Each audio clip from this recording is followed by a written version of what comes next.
Assalamualaikum warahmatullahi wabarakatuh.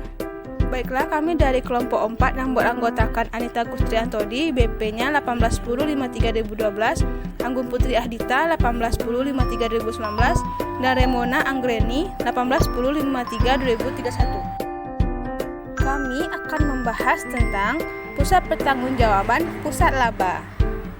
Laba merupakan pusat pertanggungjawaban yang memiliki kewenangan untuk mengendalikan biaya-biaya dan menghasilkan pendapatan, tetapi tidak memiliki kewenangan untuk mengambil keputusan tentang investasi. Organisasi fungsional, yaitu organisasi di mana fungsi produksi atau pemasaran utama dilakukan oleh unit organisasi yang terpisah.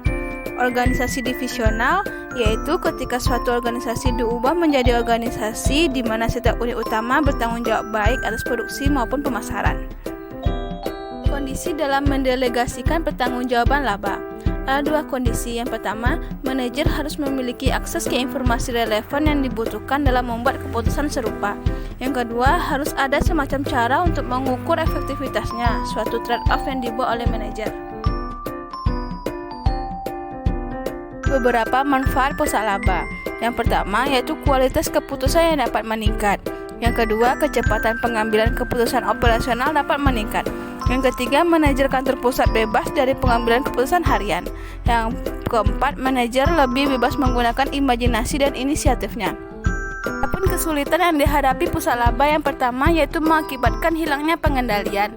Yang kedua, kualitas keputusan yang diambil pada tingkat unit akan berkurang. Yang ketiga, perselisihan antara dua atau lebih unit bisnis. Yang keempat, unit-unit organisasi yang pernah bekerjasama sebagai unit fungsional akan saling berkompetisi satu sama lain. Bisnis sebagai pusat laba. Semua unit bisnis diciptakan sebagai pusat laba karena manajer yang bertanggung jawab atas unit tersebut memiliki kendali atas perkembangan produk, proses produksi, dan pemasaran. Hal utama yang harus dipertimbangkan adalah adanya batasan atas wewenang manajer unit bisnis. Batas atas wewenang unit bisnis. Untuk memahami sepenuhnya manfaat dari konsep pusat laba, manajer unit bisnis akan memiliki otonomi seperti presiden dari sesuatu perusahaan independen. Dalam praktik sehari-hari, otonomi semacam ini tidak pernah ada jika suatu perusahaan dibagi menjadi unit-unit yang sepenuhnya independen. Maka perusahaan tersebut akan kehilangan manfaat dan kinerja.